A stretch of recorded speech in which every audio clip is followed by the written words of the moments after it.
Retired S P George Joseph sir ഒപ്പമുണ്ട്. സാറേ, ഈ പ്രതിപക്ഷ നേതാവ് പിണറായി വിജയന്റെ വീട്ടിൽ റെയ്ഡ് നടത്തി മടങ്ങിയ ഇ ഡി ഉദ്യോഗസ്ഥരെ ആക്രമിച്ച കേസിൽ CPM പാളയം ലോക്കൽ സെക്രട്ടറി IP ബിനു ഉൾപ്പെടെ 10 പ്രതികളുടെ ജാമ്യാപേക്ഷ ഇന്ന് കോടതി തള്ളിയിട്ടുണ്ട്.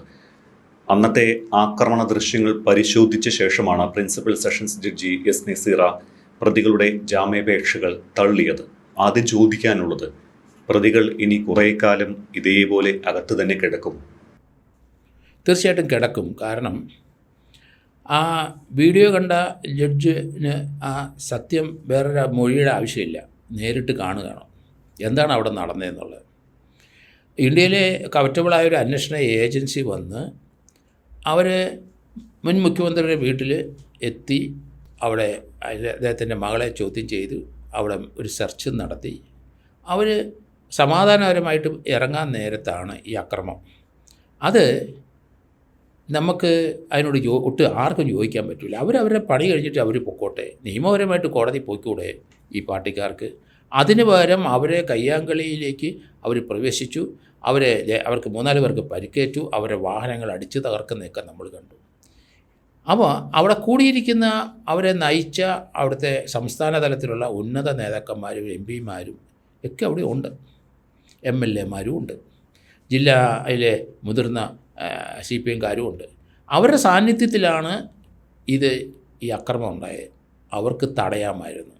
അതുകൊണ്ട് സെഷൻസ് കോടതി അത് കണ്ടു. അത് ഇവർ മാത്രമല്ല പ്രതിയെന്ന് കോടതിക്ക് മനസ്സിലായിട്ടുണ്ടാവുമെന്ന് ഞാൻ കരുതുന്നത്. കാരണം സംസ്ഥാന നേതാക്കളും കൂടെ ഈ കേസിനകത്ത് പ്രതിയാക്കേണ്ടി വരും. അത് കേരള പോലീസ് ചെയ്യുമോ ഇല്ലയോ എന്ന് എനിക്ക് അറിഞ്ഞുകൂടാ. ചെയ്യേണ്ടിയിരിക്കുന്നു. കാരണം അവർ അബറ്റേഴ്സാണ്. അപ്പം ഗൂഢാലോചനയിലാണ് അവർ നിൽക്കുന്നത്. അപ്പം ഗൂഢാലോചനയ്ക്കകത്ത് അവർ, കാരണം അവർ ആക്ഷന് പങ്കെടുത്തിട്ടില്ലെന്നല്ലാതെ അവരുടെ അണികളാണ് ഈ കൃത്യം ചെയ്തത്. അവരുടെ മുമ്പിൽ വെച്ച്, അല്ലാതെ അവർ വേറൊരു സ്ഥലത്തിൽ ഇവരുടെ മുമ്പിൽ വെച്ച് രാവിലെ മുതൽ നിൽക്കുന്ന അവരുടെ മുമ്പിൽ ഇവർ ഇടയ്ക്ക് വന്നിട്ട് ഇത് ചെയ്തെങ്കിൽ അതിന് അബറ്റ്മെൻ്റ് എന്നാണ് പറയുന്നത്. പ്രേരണ കുറ്റം. തടയേണ്ടത് തടഞ്ഞില്ല. സംസ്ഥാന നേതാക്കളാണ്, ഭരണത്തിലിരുന്നവരാണ്, മുഖ്യമന്ത്രി സ്ഥാനത്തും മന്ത്രി പദവികളൊക്കെ ഇരുന്നവരാണ്. അവരാരും ഇത് തടഞ്ഞില്ല. അതുകൊണ്ട് ആ 10 പേരുടെ ജാമ്യം കോടതി നിശ്ചയിച്ചു. ഇനി ഹൈക്കോടതി പോയാലും ഇവർക്കാർക്കും ജാമ്യം ഇനി കിട്ടാൻ പോകുന്നില്ല എന്നാണ് ഞാൻ കരുതുന്നത്. സാർ, ഇവിടെ ഈ CMRL എക്സാലോജിക്ക് വിവാദ സാമ്പത്തിക ഇടപാട് കേസിലെ അന്വേഷണം പൂർത്തിയാകുന്നതുവരെ പ്രതികൾക്ക് ജാമ്യം അനുവദിക്കരുത് എന്നാണ് ഇന്ന് EDയും കോടതിയിൽ ആവശ്യപ്പെട്ടിരിക്കുന്നത്. ഈ CMRL കേസിലെ അന്വേഷണം പ്രമുഖ വ്യക്തികളിലേക്ക് നീണ്ടാൽ പ്രതികളിൽ നിന്ന് സമാനമായ പ്രതിഷേധം വീണ്ടും ഉണ്ടാകാൻ സാധ്യതയുണ്ട്. അത് അന്വേഷണം തടസ്സപ്പെടുത്തുകയും ഉദ്യോഗസ്ഥരുടെ മനോവീര്യം തകർക്കുകയും ചെയ്യുമെന്നാണ് EDയുടെ അഭിഭാഷകൻ സന്തോഷ് ജോസ് സെഷൻസ് കോടതിയെ ഇന്ന് അറിയിച്ചത്. അപ്പോൾ ED മറ്റെന്തോ ലക്ഷ്യമിട്ട് മുന്നോട്ട് പോകുന്നുണ്ട് എന്നൊരു സൂചന കൂടി ഇതിലുണ്ടോ? തീർച്ചയായിട്ടും EDയിൽ നിന്ന് അന്വേഷണം മാറാനാണ് സാധ്യത എനിക്ക് തോന്നുന്നത്. അതുകൊണ്ട് CPMൻ്റെ നേതാക്കന്മാരെ സൂക്ഷിക്കണം. കാരണം ഇതിനകത്ത് ഈ അന്വേഷണം EDയിൽ നിന്ന് മാറിയ ഈ രീതിയിൽ പോവില്ല. ഇനിയിപ്പം NIAയോ അല്ലെങ്കിൽ CBIയോ അന്വേഷണം വന്നു കഴിഞ്ഞാൽ ഇവിടെയുള്ള സംസ്ഥാന നേതാക്കന്മാർ ഇത് പ്രൊമോട്ട് ചെയ്തവരും അവരെ നിങ്ങളുടെ പ്രതിയാക്കേണ്ടി വരും എന്നൊരു സ്ഥിതിവിശേഷം ഉണ്ടാവും. അതിലേക്കാണ് നീങ്ങുന്നതെന്ന് എനിക്ക് തോന്നുന്നത്. അതുകൊണ്ട് ഈ ജാമ്യം ഇപ്പം കോടതി കൊടുത്തില്ല, ഹൈക്കോടതിയിൽ ഇപ്പോൾ അവർ നീങ്ങിയാൽ തന്നെ ജാമ്യം ഹൈക്കോടതിയിൽ നിന്ന് ലഭിക്കാൻ പോകുന്നില്ല. ED ഇപ്പം ഈ കരിമണൽ സംഭവത്തിൽ ഏതാണ്ട് 1600 കോടിയോളം വന്നു പോയതായിട്ടാണ് കണ്ടെത്തിയിരിക്കുന്നത്. അതിനകത്ത് തീർച്ചയായിട്ടും കൂടുതൽ അന്വേഷണം നടത്തുന്നിടം വരെ ഈ പ്രതികളെ ജയിലിൽ തന്നെ ഇടേണ്ടിയും വരും. അതിനുശേഷം വിദേശ ഫണ്ടുകൾ അല്ലെങ്കിൽ വിദേശ കറൻസിയൊക്കെ ഇവരുടെ ഈ ട്രാൻസാക്ഷനകത്ത് വന്നിട്ടുണ്ടെങ്കിൽ ഉണ്ടെന്നാണ് ഞാൻ കരുതുന്നത്. അതുകൊണ്ട് അങ്ങനെയുള്ളൊരു അന്വേഷണം ED നടത്തിക്കൊണ്ടിരിക്കുകയാണ്. അങ്ങനെ നടത്തിക്കൊണ്ടുണ്ടെങ്കിൽ തീർച്ചയായും EDയിൽ നിന്നും കാര്യങ്ങൾ കൈവിട്ടു പോകും. അത് ദേശീയ തലത്തിലുള്ള ഏജൻസി NIA രംഗത്ത് വരുമെന്നാണ് ഞാൻ കരുതുന്നത്. അങ്ങനെ വന്നു കഴിഞ്ഞാൽ NIAയുടെ ആ ഒഫൻസിനകത്ത് ഇവർ കയറിയിട്ടുണ്ടെങ്കിൽ ഇവർക്ക് ബെയിൽ കിട്ടാതെ ഇപ്പം പല കേസിനകത്തും 3-4 വർഷമായിട്ട് ജയിലിൽ കിടക്കുന്നവരുണ്ട്. അപ്പോൾ അതിലേക്ക് കാര്യങ്ങൾ നീങ്ങും. അതുകൊണ്ട് EDയുടെ ഇപ്പം അവരുടെ നീക്കം എനിക്ക് തോന്നുന്നു ആ രീതിയിലേക്കാവും. കാരണം ആ രീതിയിൽ എത്തണമെങ്കിൽ വളരെയധികം കാര്യങ്ങൾ ED ഇപ്പം നോക്കി തീർക്കേണ്ടതുണ്ട്. കാരണം കരിമണലിലെ മൊത്തം അതിനകത്ത് വന്ന പണത്തിൻ്റെ പോക്ക് എങ്ങോട്ടാണ്, ഇതിൽ ഇപ്പം മുഖ്യമന്ത്രിയായിരുന്ന പിണറായി വിജയൻ്റെ മകൾ കൈപ്പറ്റിയ പണം എങ്ങോട്ട് പോയി എന്നുള്ളത് അവർ ഏകദേശമൊക്കെ എത്തിക്കഴിഞ്ഞു കാണുമെന്ന് എനിക്ക് തോന്നുന്നത്. ആരിലേക്ക് പോയി? മുഖ്യമന്ത്രിയായിരുന്ന വ്യക്തിയിലേക്ക് പോയോ, അവരുടെ ഹസ്ബൻഡിലേക്ക് പോയോ? അത് എങ്ങോട്ട് പോയി, അത് തീർച്ചയായിട്ടും ആ പോയ പണം അത് വിദേശത്തേക്ക് കൺവേർട്ട് ചെയ്ത് പോയോ ഇല്ലയോ എന്ന് എനിക്ക് സംശയമുണ്ട്. അങ്ങനെ പോയി കഴിഞ്ഞു കഴിഞ്ഞാൽ ഇവരൊക്കെ വിദേശത്ത് പല ബാങ്ക് അക്കൗണ്ട് ഇവർക്കുണ്ട്, അതിലേക്കൂടെ അന്വേഷണം വരുവാണെങ്കിൽ അത് NIAക്ക് അന്വേഷിക്കാനേ കഴിയുള്ളൂ എന്നാണ് ഞാൻ കരുതുന്നത്. സാർ, ഇവിടെ നമ്മൾ ED ആക്രമിച്ച കേസിലേക്ക് വീണ്ടും വരികയാണെങ്കിൽ, സാർ നേരത്തെ സൂചിപ്പിച്ചതുപോലെ ഈ പാർട്ടിയിൽ നിന്ന് പിന്തുണ ലഭിച്ചിരുന്നില്ല എങ്കിൽ ഈ പോലീസിൻ്റെയും മാധ്യമങ്ങളുടെയും മുന്നിൽ ഇത്തരമൊരു ആക്രമണം നടത്താൻ എന്തായാലും ഈ പ്രതികളെ ധൈര്യപ്പെടില്ലല്ലോ. അപ്പോൾ കൃത്യമായിട്ടൊരു ഗൂഢാലോചന നടന്നു എന്ന് സംശയിക്കണോ ഈ കേസിൽ? അത് ഉണ്ടാകും എന്നാണ് ഞാൻ കരുതുന്നത്. ഗൂഢാലോചന ഉണ്ടെന്ന് തന്നെയാണ്. കാരണം ഇപ്പം നമ്മൾ 25-26 പേരെ ഇപ്പം റിമാൻഡിൽ കിടക്കുന്നത്. അതിൽ 9-ാം പ്രതി മാത്രമാണ് ജാമ്യത്തിൽ പോയത്. 11-ാം പ്രതിയുടെ ജാമ്യം കൊടുക്കില്ല. 9-ാം പ്രതിയുടെ ജാമ്യം ക്യാൻസൽ ചെയ്യാൻ ഹൈക്കോടതിയിൽ പോയിട്ടുണ്ട്. അപ്പോൾ 26 പ്രതികളും റിമാൻഡിലാവും. ഒപ്പം ഇനി ഒരു 20 പ്രതിയും കൂടെ വരാനുണ്ട്. ഈ 26 പ്രതിയുടെ മൊബൈൽ ഫോണ് പ്രാഥമികമായിട്ടൊക്കെ നോക്കിയിട്ടുണ്ട്. പക്ഷേ അതിനകത്ത് ഡിലീറ്റ് ചെയ്ത് പോയിട്ടുണ്ട്. അങ്ങനെയുള്ള ഡീപ്പായിട്ടുള്ള അന്വേഷണം, ഒരു ഫോറൻസിക് എക്സാമിനേഷൻ നടന്നുകൊണ്ടിരിക്കുകയാണ്. അപ്പോൾ ആ 26 പേരുടെ മൊബൈൽ ഫോണിനകത്ത് നീക്കം ചെയ്ത സാധനം എന്താണെന്ന് നോക്കണം. അതോടെ ഇനി 20 പേരെ കിട്ടാനുണ്ട്. അവരെ കിട്ടിക്കഴിഞ്ഞാൽ അവരുടെ മൊബൈൽ ഡീറ്റെയിൽസ് എടുക്കാൻ കഴിയുള്ളൂ. ആ 46 പേരുടെ മൊബൈലിനകത്ത് ഏതെങ്കിലും ഒരു മൊബൈലിനകത്ത് ഒരു ആഹ്വാനം വന്നാൽ മതി. അവരുടെ നേതാവിനോ ആർക്കെങ്കിലും ഒരാൾക്ക് ആ ക്രിമിനൽ ആക്ടിവിറ്റിയുടെ ലീഡർഷിപ്പിനുള്ള ഒരു വ്യക്തിക്ക് ഒരു മെസ്സേജിനകത്ത് ഒരു യെസ്സോ നോയോ ഒരു ഇൻഡിക്കേഷൻ വന്നു കഴിഞ്ഞാൽ അയാൾ ലീഡർഷിപ്പ് കൊടുത്ത് ഇവരെല്ലാം നേരെ അങ്ങ് കൊണ്ടിരുന്ന പോലെയാണ് എനിക്ക് തോന്നിയത്. കാരണം സംസ്ഥാനതല നേതാക്കന്മാരെല്ലാം ആ ഗേറ്റിൻ്റെ വെളിയിൽ നിൽക്കുകയും അവരുടെ കാറ് പോകുന്ന സന്ദർഭത്തിൽ എവിടുന്നോ 10-40-50 DYFIക്കാർ ഇരച്ചു കയറി വന്ന് അക്രമം നടത്തി. ആ അക്രമം നടത്തുന്ന സന്ദർഭത്തിൽ സംസ്ഥാന നേതാക്കൾ 3-4 പേര് താഴെ വീഴുന്നതും കണ്ടു. അപ്പോൾ അതിനകത്ത് ആരാണ്? അതാണ് ED ഇപ്പം കൂടുതൽ കൂലങ്കഷമായിട്ട് നോക്കുന്നത്. കാരണം 26 പേരതിനകത്ത് പ്രാഥമികമായി നോക്കി ഇപ്പം മൊബൈൽ ഫോണിൽ നിന്നൊന്നും ലഭിച്ചില്ല എന്നാണ് വരുന്നത്. ഇനി 20 പേരുടെ മൊബൈൽ സീസ് ചെയ്തിട്ട് അതിൽ നിന്ന് എല്ലാ വിവരങ്ങൾ നോക്കണം. ഇത് രണ്ടും ഡിലീറ്റ് ചെയ്ത സംഭവങ്ങളൊക്കെ ഫോറൻസിക് പരിശോധനയിൽ കണ്ടെത്താൻ, അത് റിക്യൂപ്പ് ചെയ്ത് കണ്ടെത്താൻ കഴിയും. അങ്ങനെ കിട്ടുന്ന വിവരങ്ങളോട് ചേർത്ത് കഴിയുമ്പോൾ EDക്ക് ഒരു ഫൈനൽ ഡിസിഷൻ ഇതിനകത്ത് എടുക്കാൻ കഴിയുള്ളൂ.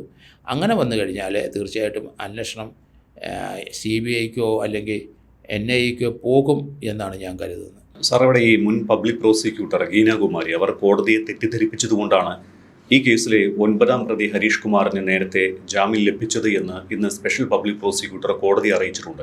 നമ്മൾ ആ വിഷയം എടുത്തതാണ്. അന്ന് ഗീനാകുമാരി ഈ കോടതിയിൽ പറഞ്ഞത് അന്വേഷണം ഏറെക്കുറെ പൂർത്തിയായി എന്നും അതുകൊണ്ട് പ്രതികൾ റിമാൻഡിൽ തുടരേണ്ടതില്ല എന്നും പോലീസിൻ്റെ റിപ്പോർട്ടിന് എതിരഭിപ്രായമായാണ് പറഞ്ഞത്.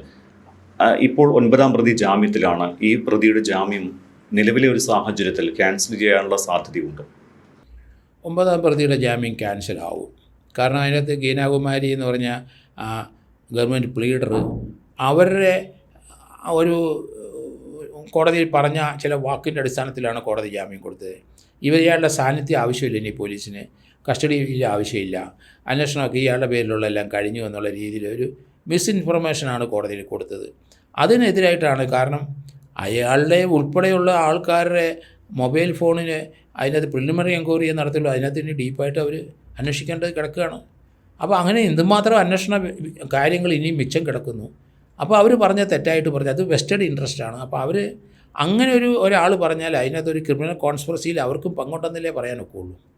അവർക്ക് ആരെങ്കിലും ഡയറക്ഷൻ കൊടുത്തിട്ടുണ്ടാകും പാർട്ടിയുടെ, അവർ തന്നെയല്ലേ ഇവിടെ ആക്രമിച്ചത്. അപ്പോൾ ക്രിമിനൽ കോൺസ്പിറസിയിൽ അവരും ചിലപ്പം പ്രതിയായി പോകാനുള്ള സാധ്യത NIA വന്നാലും ശരി CBI വന്നാലും ഉണ്ട് എന്നാണ് ഞാൻ കരുതുന്നത്. സാർ നേരത്തെ സൂചിപ്പിച്ചു ഹൈക്കോടതിയിൽ പോയാലും ജാമ്യം കിട്ടാനുള്ള സാധ്യത ഇല്ല എന്ന്.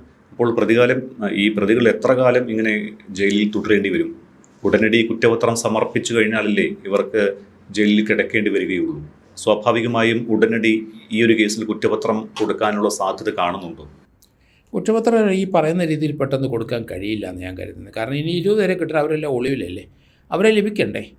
അവരെ ലഭിച്ച് അവരെ ചോദ്യം ചെയ്ത് അവരുടെ മൊബൈൽ ഫോണിനകത്ത് ഏതെങ്കിലും രീതിയിലുള്ള ഒരു അബറ്റർ അല്ലെങ്കിൽ ഇൻസ്റ്റിഗേഷൻ ആരെങ്കിലും ഒരു സിഗ്നൽ കൊടുത്തിട്ടുണ്ടോ ഇല്ലയോ എന്ന് അതാണ് നോക്കുന്നത്. അത് ഇവിടുത്തെ ലോക്കൽ പോലീസ് അത് തന്നെയാണ് നോക്കുന്നത്. അത് EDയും ആ ഭാഗം നോക്കുന്നുണ്ട്. അങ്ങനെയെങ്കിൽ ഈ കേസ് ഇവിടുന്ന് മാറിപ്പോകാനുള്ള സാധ്യതയുണ്ട്. നമുക്കറിയാമല്ലോ, ഈ NIA എടുത്ത കേസിനകത്ത് 2, 3, 4 വർഷമായിട്ട് ജയിലിൽ കിടക്കുന്നവരുണ്ട്. ഇന്ത്യയിൽ ധാരാളം പേരുണ്ട്. UAP അനുസരിച്ചുള്ള കേസിനകത്തും കിടപ്പുണ്ട്.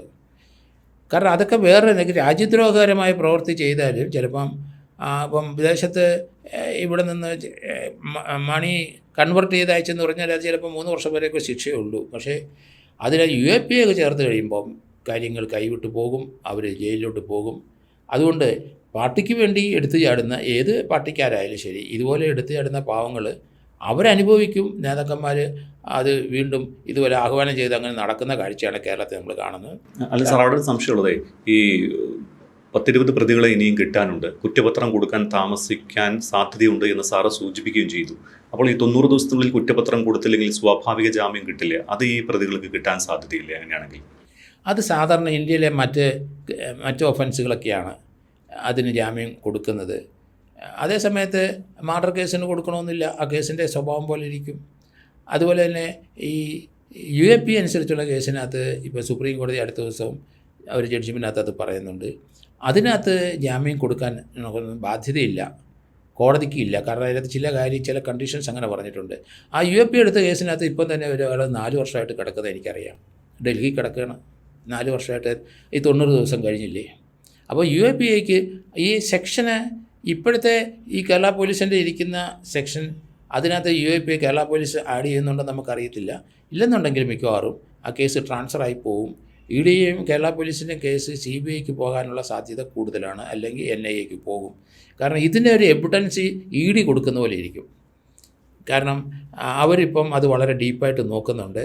EDക്ക് ആ എവിഡൻസ് കിട്ടി UAPയുടെ അനുസരിച്ചുള്ള ഒരു കുറ്റകൃത്യം കൂടെ ഇതിനകത്ത് ഉണ്ട് എന്ന് EDക്ക് തോന്നിക്കഴിഞ്ഞാൽ ED തീർച്ചയായിട്ടും അത് NIAക്ക് കൊടുക്കാനോ റെക്കമെൻഡ് ചെയ്യും, NIAക്കോ അല്ലെങ്കിൽ CBIക്കോ. അങ്ങനെയാണെങ്കിൽ കാര്യങ്ങൾ കൈവിട്ട് പോയി ഇതുങ്ങളെല്ലാം ജയിലിൽ കിടക്കും.